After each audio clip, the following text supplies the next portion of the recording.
Good afternoon, everyone, and welcome to Designing the Office of the Future. I am your host, Susan Dawson, Marketing and Communications Manager for GHT Limited, a leading MEP engineering firm in the Washington, D.C. metropolitan region. I am joined today by a group of experts who have been helping DC clients build their dream offices for a combined more than 45 years. Our first panelist, Rod Latonia of Perkins & Will, has been kicking around the DC market for over 20 years, focusing on commercial and user-driven work with an eye towards sustainability and wellness. His favorite way of enjoying the city is on foot, either running the streets or playing tourist. Our second panelist, Megan Lubina of GHT Limited, is a seasoned mechanical engineer who believes DOAS is the mechanical solution for our collective office future. When she's not designing innovative HVAC systems, she's off soaking up as much outside air as she can, running on the W&OD trail and sampling the latest local cuisine at Restaurant Week. Our third panelist, Megan McAvoy, is GHT's sustainability guru, and she practices what she preaches. Not only is she devoted to finding green solutions for client offices, she's also started biking to the office, 20 miles round trip. To get going on today's session, we asked our panelists, what is the amenity, feature, or perk that will bring them back to the office?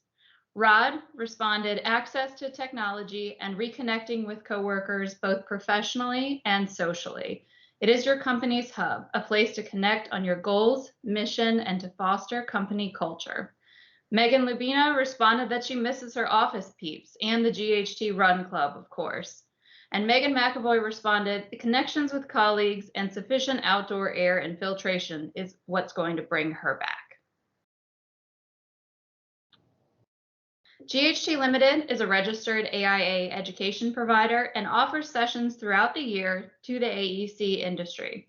If you're interested in other sessions that we offer, follow us on LinkedIn for our next scheduled class or check out our website. I personally am very excited to kick off this session and hear their thoughts on where we go from here. Today, we're going to be discussing flexibility as a critical design need. We will evaluate systems like DOAS and how they can help address COVID-related concerns for employees, and how future generations will demand offices that address climate change and COVID. Lastly, we are going to discuss our most burning question. What is it going to take to bring people back to the office? And for that, I'm going to kick it over to Rod and Megan to set the stage for today's discussion. All right, thanks, Susan. I mean, the first question we always ask our clients is, why do you need an office? I mean, our clients all have similar functions. They have client internal meetings. They do spontaneous collaboration, heads down work support. They need support for their mission, recruiting. Each company is different, but the anticipated functions are similar. With our clients, it's about finding the priorities and having the honest conversation about needs and how you can adapt. So when we envisioned the future 5 or 10 years ago, we thought about amenities, flexibility, and how to get to those butts and seats.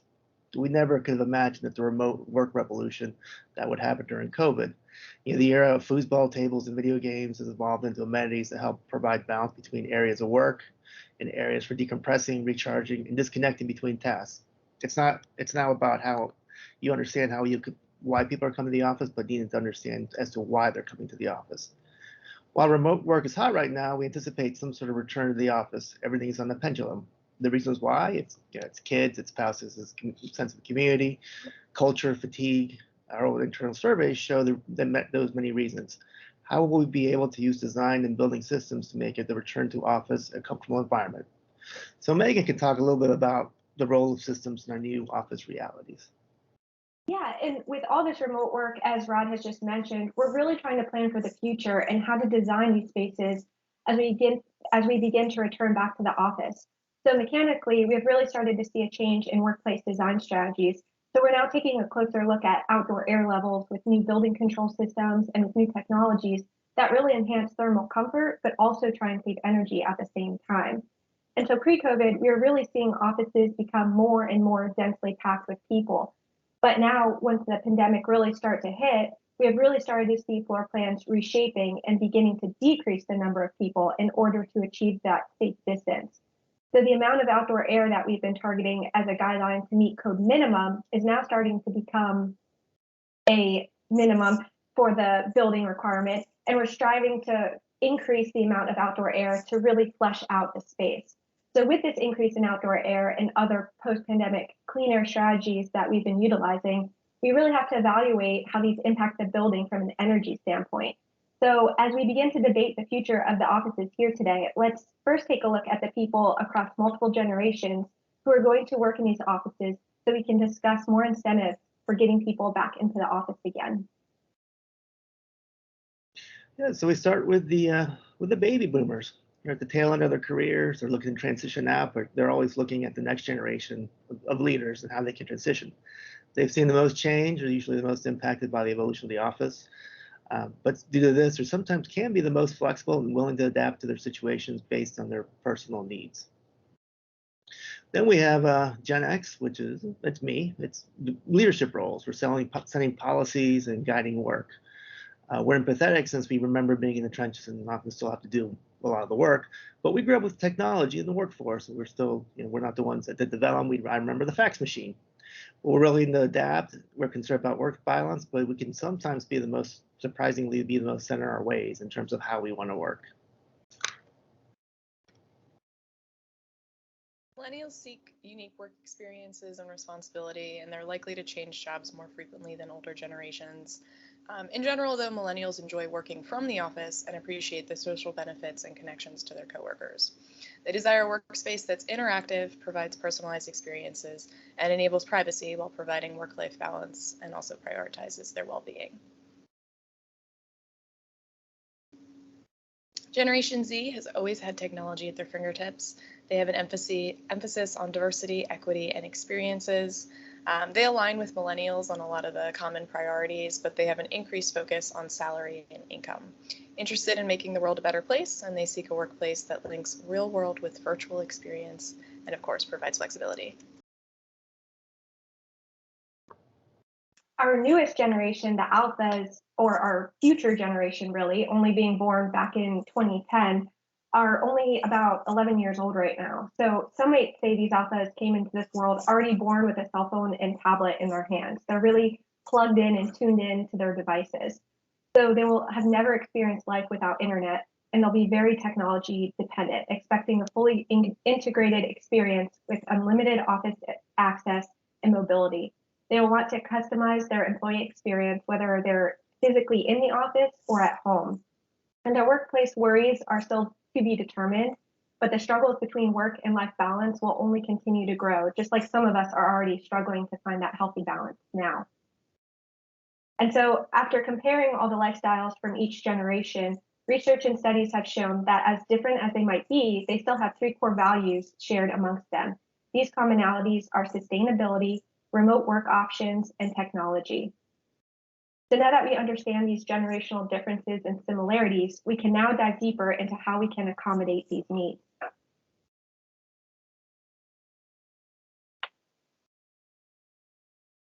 Great. So let's get to our first question. To start, how do we balance flexibility of space and MEP? So for us architects, it's always been about flexibility, but it's really redefining what that flexibility means. We're balancing the fixed versus the agile. I mean, for years we talked about the mountable walls and reconfiguring workstations and furnished solutions, but in practice, workplace layouts tend to be pretty static. I mean, there's always exceptions, but and we're looking for workstation furniture to provide that flexibility. So we all look for these opportunities to design spaces that provide some ability for customization with very little effort. But the new reality seeks, these opportunities, these environments, you create them for the spaces, such as where I'm standing right now, sit, stand, desk. It's very little effort. It's that customization of my environment. Things need to be customized on the fly. And one of the things we're trying on in the New York office is we're testing out sensors that track movement, utilization, and then we adjust the environment through AI to create the most optimized environments. This goes back to the building BIS systems, and it integrates that level of technology. In our DC office, we have something a little bit more low tech, where we still have the sensors. We track utilization, and through using Steelcase, we compile that data, and then using that and feedback, we understand which spaces get used the most, why they get used the most, and we can tailor the conditions so we can create more of those spaces to have that maximum utilization. So I mean, it's really not about space being precious anymore. It's about adjusting space to meet the conditions that are optimal for your employees. So Megan, talk a little bit more about these systems. Yeah, absolutely. And in addition to the demountable partitions and things like monitoring and the advantages that gives us, we can also enhance flexibility with the movement of people and selectively choosing where people sit, right? So we can create different thermal zones, different lighting zones, and then either allow people to sit wherever they want on a given day, have a flexible seating arrangement so that they can go with their most visual and thermal comfort alignment for that day, or ahead of time we can take surveys and figure out who's likely to be, really warm in the office, who's likely to be cool, who likes a darker space, a lighter space, and then you can still have your assigned seating and your dedicated office space, but you can have some comfort. Well has a feature that addresses this. It's called free address, and so as long as there's a temperature differential of at least 5 degrees in your open plan, and employees are allowed to move within that, you can sort of take advantage of some savings with your heating and cooling ideally, and also enable the people within the space to really maximize their comfort. And with these new flex office space designs, mechanically, we need to ensure that our design meets the need of the space. So whether it's a mixed-use open flex area or individual enclosed offices. And this flexibility can also be applied to future design regulations too when we're reconfiguring space plans. So when we're talking about flexibility, we can really break the mechanical system into 2 parts: the overall base building system serving the entire floor, and then the downstream system with the VAV and ductwork serving smaller zones. So then if we take it a step further and focus on the smaller zone level, if we have a conference room or high occupancy space, for example, then we could enlarge the duct in the VAV terminal unit to handle the higher cooling and outdoor air requirements for this space. But then when we look back at the overall larger system serving the floor, it will have less of an impact because the overall system is designed for the total load and occupancy of the entire floor. So as the space changes from office to conference or vice versa, or say you have a group of people present day, you're in the office and they're congregating in a break area and then they disperse back to their offices. As the spaces change, people are moving around the floor plan and the system will react to where the load is. So the air is there, it just needs to be redistributed to the right places. And the main loop has this diversity built in. So for future innovations and changes, it's really a plug and play with the VAV box and downstream system. And with these systems, we're also seeing an increase in DOAS. And these are really great for flexibility and for increased outdoor air. So with the DOAS system, you're able to modulate locally at the terminal unit, both for cooling and outdoor air versus at the system level.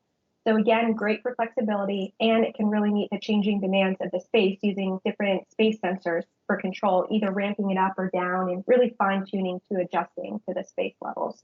And we can control these adjustments using sensors like occupancy sensors, room counters, and CO2 sensors. Great. On to our next question, and this is a big one. How do we design for climate change and COVID? I mean, the reality of this is that the conversations about what's best for COVID are really in direct conflict and with the conversations we've been having for years about climate change. The idea of reducing, reusing, and recycling are different from the realities of single use and personal space. We're looking at shorter lease terms for smaller spaces, but so we're building smaller, but we're building more often. So as architects, we need to look to be more modular and purposeful in how we build. Can we really assess what needs to be bespoke or what can really be repurposed or carried on for the next generation space? So we're not having to start over from scratch every time, since as architects and then as the world, we're becoming increasingly concerned about our impact on global warming and the carbon we're emitting into the environment through our work. We have a very large footprint.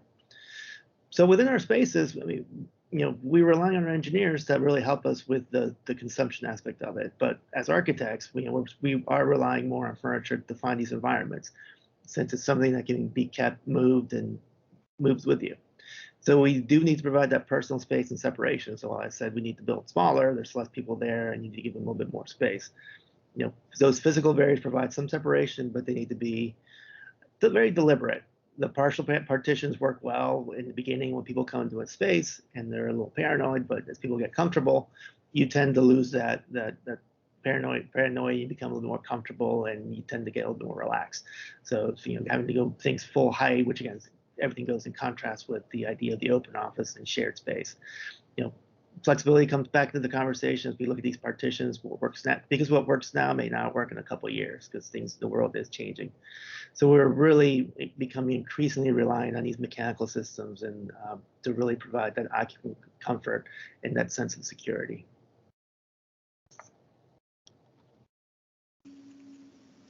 Yeah, I think building off what Rod said, there's definitely that which can address COVID runs in a lot of ways counter to our sustainability achievements and goals.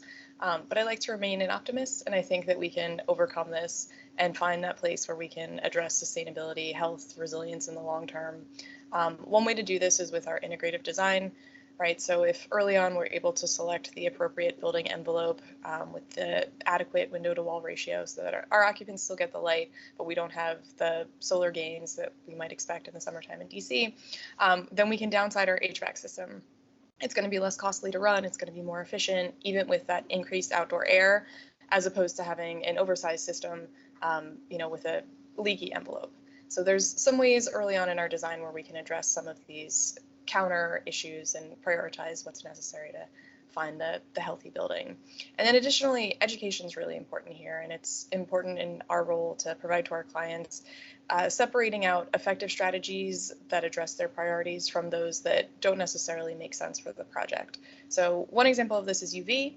It has the potential to be an effective viral mitigation strategy if it's used, for example, within ducts, if they're adequately sized for the appropriate rate of air and the distribution of air is a factor of contagion within the space. But it's much less valuable to counter fomite surfaces and reducing COVID, since we know that it's people that spread the virus, not surfaces. Additionally, there's some considerations regarding the intensity of UV light required to disinfect the airstream. It can cause deterioration of materials. So we can have additional materials, duct lining and filters that would address this, but it is a complicated thing, and we can't just say, yes, UV everywhere, let's walk through an X-ray before we come into the building, and then we're going to solve COVID. We have to look at this, with engineering strategies and make sure that it makes sense for the project. And just another note on this, I think the pandemic has really increased awareness of the impacts of the built environment on our health and wellness, and this awareness is going to persist long term. And so, the number of schools now that can talk about more filters and outdoor air is something that is a really positive thing, right? Because now our students and our children are going to be healthier, and we're hopefully going to be healthier moving forward. One version that we can see this increased number, well and well health safety ratings, project registrations have absolutely skyrocketed since March of last year. And so we're seeing the market pick up on this. And just as the market's now accustomed to integrating sustainability into design, wellness is going to remain a key feature moving forward. So we're not going to be able to get to a point where we're completely pandemic proof, but we can increase our resilience. And that's where we're going to find the future of high performance buildings at the nexus of these three: resilience, health, and sustainability. And mechanically, first in terms of COVID, we have really implemented a large number of different options for improving indoor air quality, such as MERV filter upgrades on equipment. So for example, we've gone from the baseline MERV 8, which is the code minimum, and upgraded to MERV 13. We've also looked at dynamic filtration and bipolar ionization, more active filtration methods, and then, as Megan has mentioned, UV lights, and then of course, increased outdoor air. We've also studied a room flush out strategy, actually, where the outdoor air adjusts based on occupancy levels. So during unoccupancy, the room is set to a minimum, which is saving you energy, and then it will ramp up to the required levels as the room becomes loaded. And then finally, it would run for another hour or so afterwards to then flush the room with fresh air after a vacancy and everyone leaves to really turn over that room. So all these options are great for addressing COVID, but of course they have their caveats with cost implications and higher energy usage. But in terms of energy usage, we're really starting to see more projects utilize the energy modeling earlier on in the design process, as Megan has mentioned, to really better position the building and mechanical systems to optimize energy performance. We've started, especially with new construction, working early on with architects, literally rotating the building to optimize which direction of exposure will give the best energy and envelope for the building. We've looked at improving glass with better solar performance, adding shading, things like that. And then additionally, of course, we've evaluated mechanical systems to see what saves the most energy. For an example here, we actually studied, we had two energy models that compared just the different MERV ratings. So we had terminal units with a MERV 8 filter and then units with a MERV 13. And we found that this actually increased the building operating cost by about 4.5%. And we were at risk for losing 2 LEED points. So it's really important to weigh the pros and cons. And we had to really evaluate the path that we wanted to take. And the last note here in regards to climate change, refrigerant management is sometimes overlooked, but if we're looking at the types of refrigerants that are out there, they continue to phase in and out and really becoming more efficient and safer for the environment. And this helps with equipment efficiencies too, as those continue to improve as well.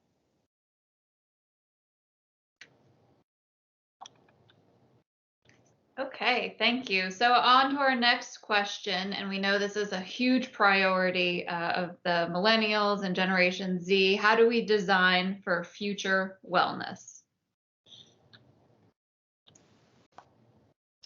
For this, I think it's important that we design with operations in mind.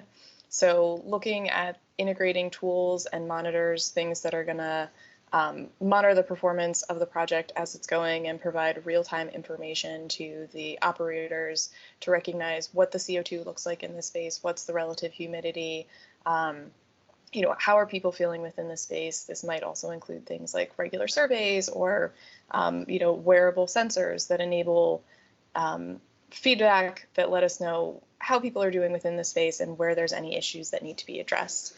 And I think, also looking at things beyond just how productive am I in the space and is there enough oxygen, but also elements of mental health moving forward. So do we have enough natural light? Do we have enough air? Can we incorporate things like circadian lighting?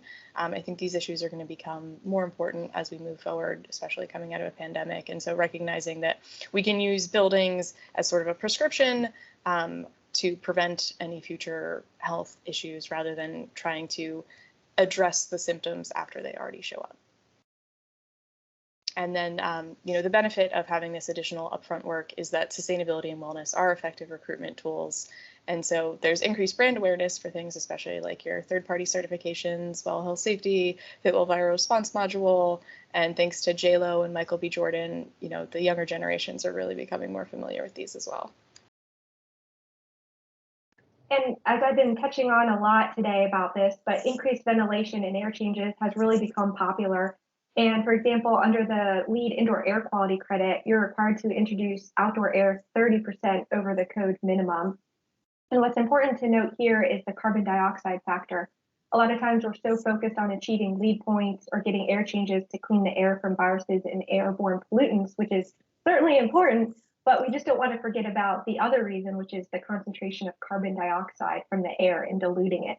Because too much of this in a space can really cause you to start feeling sleepy and lose focus. So in turn, you're reducing your work productivity, and employers really don't want that. When you're sitting at your seat at the office, we really want to be productive and getting our work done. So it's important to flesh the system for that reason too, so we have a nice, clean, healthy, and productive work environment. And so one of the challenges we see with this increased outdoor air demand is not only from the increase in energy usage from the larger equipment and fans that are required, but the challenges with the existing building infrastructure and being able to support bringing in more outdoor air and conditioning it. So an alternate option that we've started utilizing is our air purification units to clean the air. So these are packaged units that use sorbent-based filtration to remove contaminants from the indoor air. So they pull air through the unit and deliver it back to the space. It's almost like recirculating the same air. So you're doing that recirculation of air you already have versus bringing in more outdoor air. And by eliminating the need to condition even more air from, say, 90 degrees outside down to 55, you're working with what you already have. So you're saving on energy costs for doing this. And then additionally, you could save on equipment upgrade costs as well. And then something that can also help with these design strategies is commissioning. And this can help with controlling energy usage. So they can come in and fine tune the equipment operation and really optimize the performance of the building. And additionally, the training the building engineers is also important so that they can properly operate the system. So that way, if a building gets out of whack, a fan is misbalanced, they could come in and reel it back in and really make sure that they're running the system efficiently. Thanks, Megan. And you know, as the architect, I'm gonna sound like a broken record saying it's flexible, flexible, flexible. But in this case, being flexible about remote work, and how your policies towards that. You know, if people, and this is really important for retention, but also for just people's mental health and also making time for physical health. People's thresholds for how they feel safe are different. You need to respect that. You need to be able to accommodate that. You know, as we're creating environments and trying to get people back to the offices, we're looking to create these experiences. It's the images you're looking at are very hospitality focuses. So it's comfortable, but should also be intuitive and obvious on that these experiences will support your health, the occupants, and encourage wellness. If the space is bright and clean and feels clean and safe, people are more likely to enter it. You know, we talk about amenities all the time, and then we talked about the amenities space within the building. Now we're talking more about the amenities within the office, but also talking about location and community design. Since we're all flexible and mobile, we're no longer tethered to our desks. So how do we balance the needs and the budgets of the project, but maybe leveraging the established neighborhood amenities? Do we need to build a gym in the building, or just something nearby? The gyms are hurting for business, and they're more willing these days to make those partnerships with the building to have occupants use the facilities. You know, within the buildings, it's those spaces that support the activities as well. If there's space, it's the Pelotons, it's the fitness centers, showers. It is a check the box thing, but they do get more use these days. You know, with mental wellness, it's about providing that place to disconnect and recharge.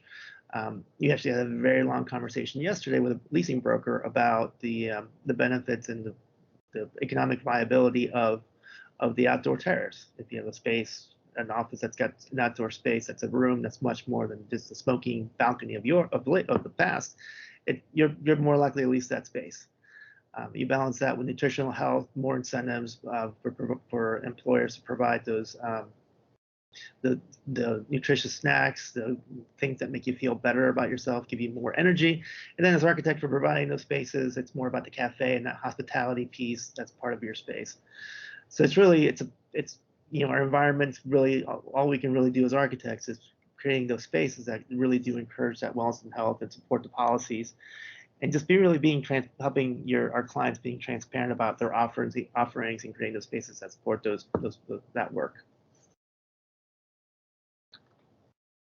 Okay, and now we are down to our last question, and probably the most important question we're all asking ourselves right now. What's it going to take to get people back to offices?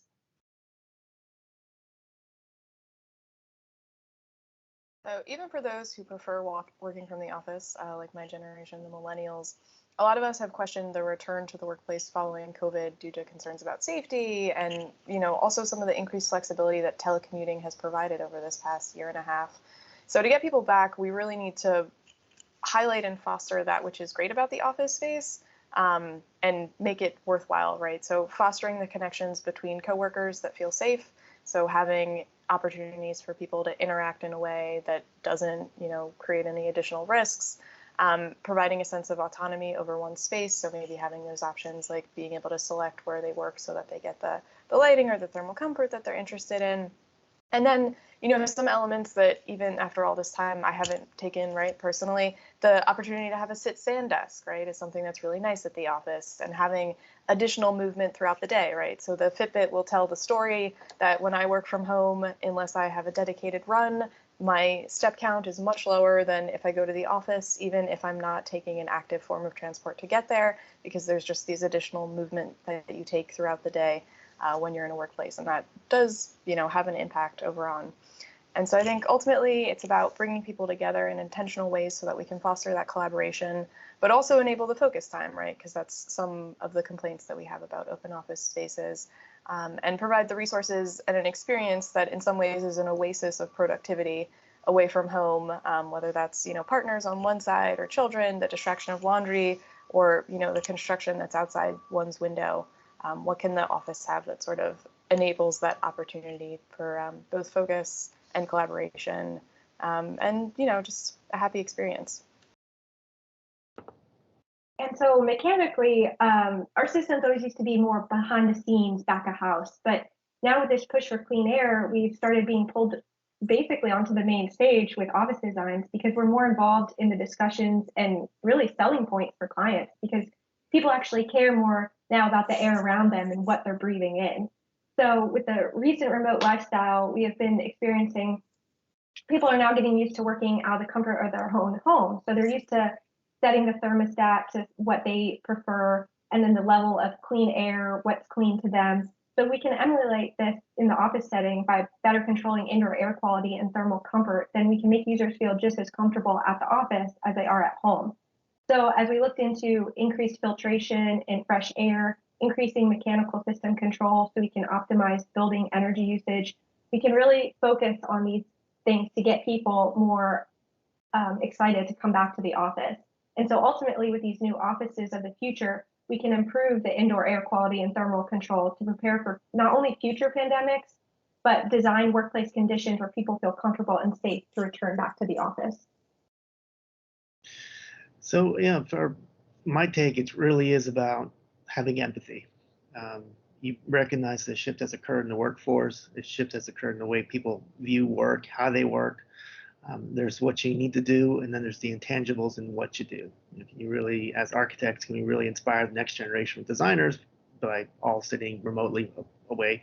I personally think no. And as we track our own data, we see our utilization within our company is, it varies. It really tends to peak around deadlines where we all need to get together and work together. So as a company, we all need to struggle. We all struggle with those boundaries between work and home. We want to design the flexibility, technology, and those things that will bring you back to the office because it's a little easier to work there. But the empathy part of it is that we need to reinforce that if things can happen remotely, let it happen remotely. Not everybody needs to come in if it can be done over Zoom or over Teams. And if people do want to come in, give them provide them some incentives, some insurances, because I think we all miss people. We all want to be together. And one of the great things that we can do as architects is create those environments that really do foster that collaboration and create those communities. Before we open it up to questions from the audience, we're going to share insight on frequently asked questions about the future of the workplace. What are some of the advantages of using a DOAS system? Megan, do you want to start us off? Sure. So firstly, I want to touch on the heating loads that we consider when we're designing a space. So that way we can better understand how these DOAS systems actually work. So there's two forms of heat relative to air conditioning. There's sensible energy and latent energy. The sensible energy is a change in temperature. So this is something that's felt by a thermometer. So you can think about solar load from glass windows, heat produced by lighting or people. The latent energy is a change in relative humidity or moisture. So when people expel air when they're breathing, air infiltration through cracks and crevices in a building, or you can think about equipment that produces moisture. So maybe a good example of this would be a pot of water on a stove that's expelling moisture and steam into the air. So your sensible load is the capacity required to lower the temperature, and then the latent load is the capacity required to remove the moisture from the air. So those two components together make up your total cooling. And so then we'll see the impacts of this on a DOAS system in just a second. So with a DOAS system, this consists of a 100% dedicated outdoor air unit, typically an energy recovery unit that's located up on the roof. And then this delivers supply air ducted down throughout the building with risers tapped to serve a supply loop on each floor. And then downstream of this loop, you have your fan-powered terminal units. So these terminal units consist of two parts. The outdoor air, which is directly connected to the unit to handle the latent load, and then the chilled water coil to handle the sensible load. So the sensible load and latent load are combined together to deliver the total cooling to the space through ductwork and diffusers. So this decoupling of the sensible and latent loads in the system can really have advantages with cost and energy savings. So with a little bit of background now on what makes up a DOAS system and how they handle delivering the total cooling capacity to the space, we can now get to the advantages from this system. So from an indoor air quality perspective, we're supplying 100% outdoor air to this space. So we're maximizing system ventilation effectiveness versus just getting your typical 20% or even less that's mixed with the return air. So you're really getting that pure outdoor air that isn't diluted from mixing with stale recirculated air from the space. So you really get that full flush. And then as mentioned previously with these DOAS systems, they really allow you to modulate locally at the unit versus up at the system level. So they're really great for flexibility and then reacting to changes in the thermal demands of the space. And then when we look more closely at this decoupled sensible and latent load in the terminal unit, there is a cost savings for reducing the size of that outdoor air unit that's up on the roof, because it's just sized to handle the latent load and not the total load. So then in turn, you'll have smaller ductwork and risers as a result.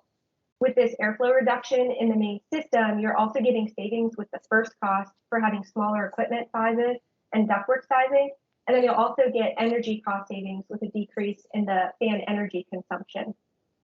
So the airflow from these terminal units is typically delivered at neutral temperature, so about 60 degrees or so, which can really reduce the energy consumption by reducing the overall cooling and reheat.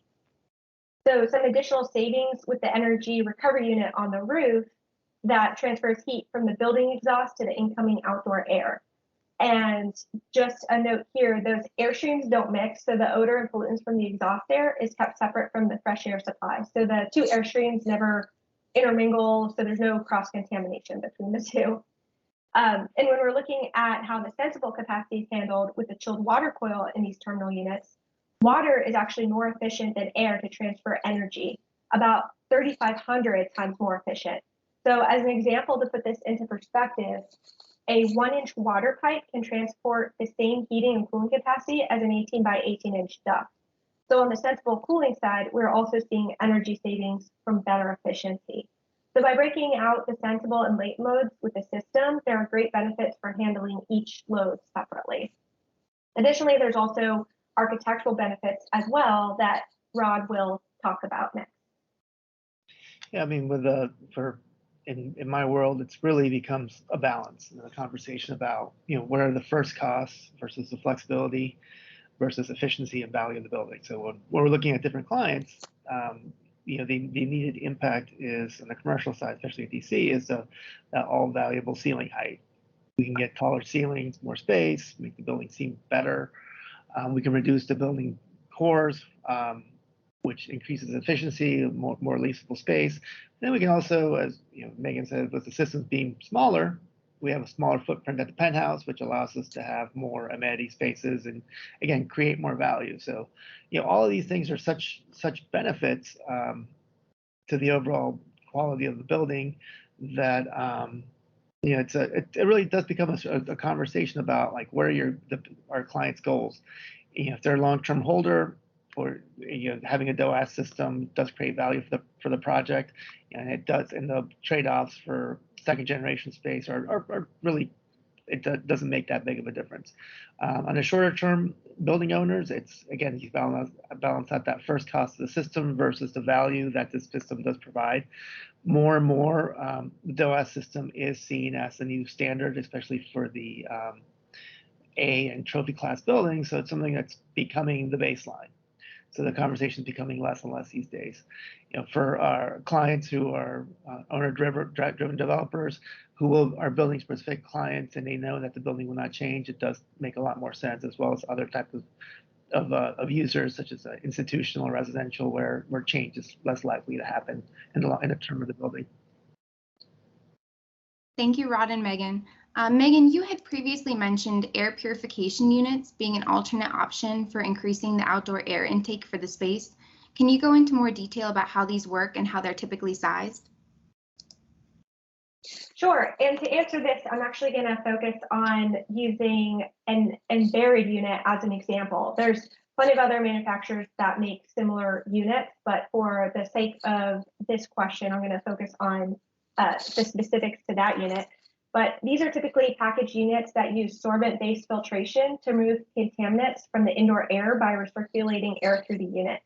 So the unit includes both a pre-filter and HEPA filter, and then there's an optional UVC lamp that can be used as well. The sorbent filter in these devices use chemical and physical bonds to trap contaminants in the air.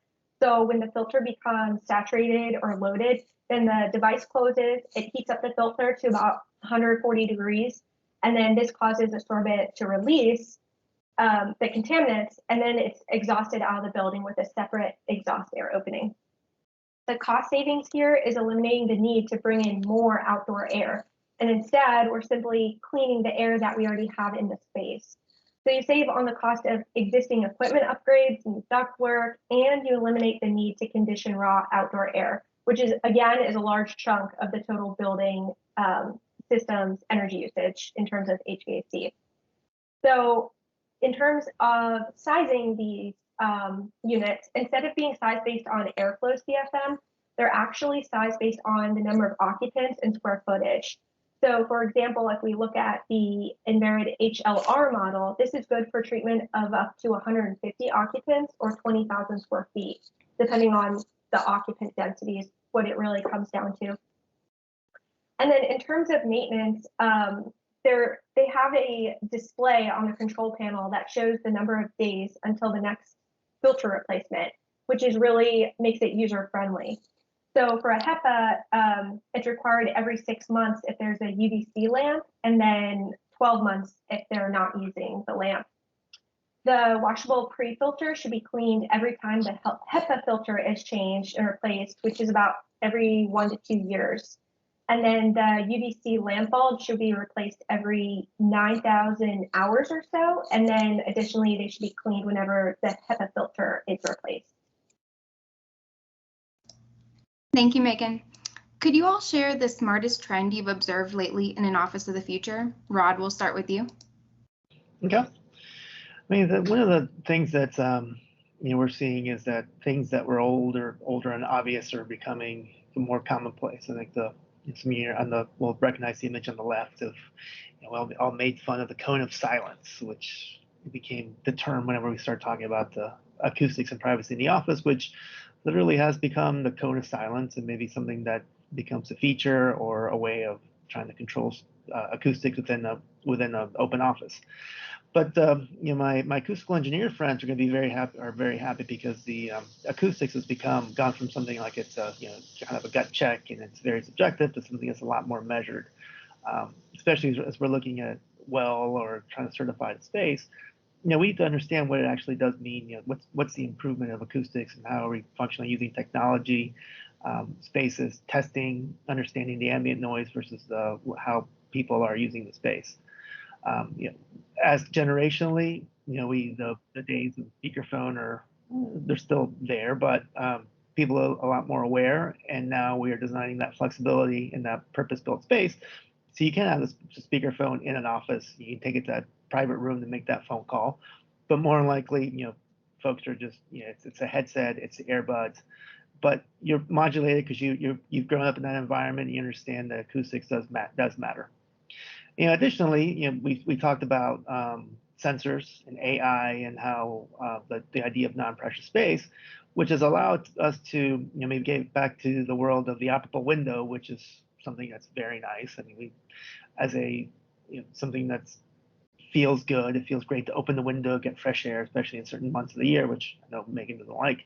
But technology allows us to modulate that, control that, and make it less of a hassle for our building users and owners. Additionally, we've been having a lot more conversations about the outdoor room, the return to nature, trying to incorporate nature biophilia into spaces. Again, to humanize the space, make it a little bit softer, less seem like work, and more of a place that supports your work. But then the other one that's socially is the return to the single-use restrooms, which really does encourage, allows us to design for all demographics and be very inclusive and equity for for all, which is, I mean, it's in addition to the social and the recruiting and the aspects of that for us as for our clients, it is becoming more and more important and commonplace. I mean, there are some benefits for in terms of the systems. Megan? Yeah, I'd just add to that regarding the single-use bathrooms, that it used to be you had to decide between the single stall bathrooms and lose a bunch of lead points from a water savings perspective, because we're not installing urinals within these bathrooms typically, right? Because either cost savings or space area, and then you don't have the savings that you would get with urinals. But we've got improved fixtures and fittings now, so you could select a water closet with 1.0 gallons per flush, combine that with a laboratory faucet, 0.35 gallons per minute, and we can easily exceed that 35% savings from the IPC UPC baseline while also meeting these equity goals. Thank you, Rod and Megan. Will you, Megan, expand upon generational attitudes and preferences for sustainability or specific certification preferences? Yeah, absolutely. So we've got this image on the screen. This is a 2013 survey from Navigant, and it looked at generational attitudes across generational attitudes towards leads, right? So we're looking at the top 3 columns there, and millennials tend to have during this time less brand awareness and favorability of lead than Generation X, but an increased amount than boomers. And so at this time, again, this is 8 years ago, the youngest millennials were only teenagers. So it may just have been limited awareness and exposure for them. And then we're seeing the youngest of the active workforce group that has the highest opinion of lead. Generation Z wasn't included in this survey, again, because they were even younger, but it's estimated from other research that they would have high responsiveness. Surveys of Generation Z show that 73% of them are willing to pay more for sustainability, and a majority of them are willing to pay up to a 10% premium. So recognizing the importance of sustainability for them. And then we also know that Generation Z has a stronger focus on equity and diversity. So it makes sense that they would also want to see that reflected in their design teams, communities, and the spaces that they're living and working. In addition to LEAD, which has a few pilot credits that address equity, Fitwell and Well both have goals to address equity, including support for lactation rooms, providing dedicated space for breaks and exercise, as well as rewarding projects located near public transit, and specifically honoring organizations that participate in equity-focused programs, such as JUST, B Corp, G4 sustainability reporting guidelines from the Global Reporting Initiative. Great, thank you, Megan. Rod, could you share what it was like to design your office space throughout the COVID-19 pandemic? Absolutely. So, for us, it was interesting just the timing of how things worked out. We started we realized we needed to move, or lease was up. And we also knew that the way we worked had changed. We were in a much larger space. Utilization was not what it needed to be, but we also knew it was time for a change. So we looked, and we ended up actually, timing worked out for us to move into a building that we were repositioning down the street, which was an old parking garage, which big concrete building, big tall windows, very, very industrial looking. And for us, it was a great opportunity to really downside and to be a lot more deliberate about how we designed the space where we work. So it became about acknowledging that our teams are now digital, they're increasingly more virtual. We really plan the space around the work and to support how people want to work and how they should work. So it's, with the reduced footprint, one of the first things we made a decision on was that we were going to go to free address. Originally we didn't have enough seats for everybody to have a seat, and that was deliberate. We knew people weren't there all the time. Using technology to check out rooms, as I mentioned earlier, we're tracking our utilization to make sure that we are maximizing and incorporating most of the rooms that make sense that people do want to use. We did some pre-occupancy surveys for old space just to understand what we needed. And some of the things that came out was, people are looking for that choice in where to work. They wanted more meeting space. They wanted more huddle spaces. And most importantly, they wanted us to enhance our technology. I mean, that's the way we work, and being increasingly more international and global. we needed to be able to support that communication over video conferencing.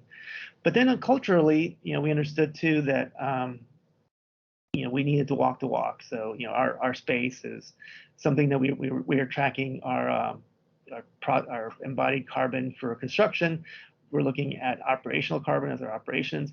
We are doing life cycle assessments of materials. We're going after LEED. We're going after WELL, FitWell, Living Building Challenge certification, as well as hopefully RELY. We're working with GBCI to develop a pilot RELY certification for interiors. So it's really, we wanted a space that really showcased how who we are and what we do. During COVID, our changes were very minor structurally. We were already, even though we were smaller, we went through the things that most of you went through, which is making sure people spread out, lots of policies about cleaning, about density, occupancy.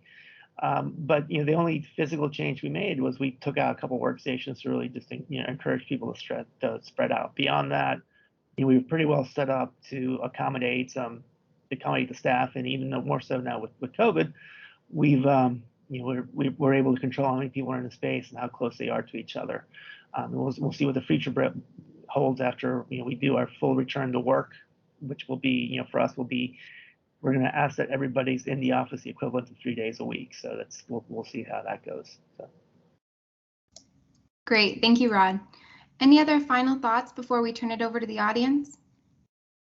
I think for me, the one thing I've stressed is flexibility. The only known is that everything is unknown. There are definitely trends. Technology is pushing us in certain directions of the way we work and that we live.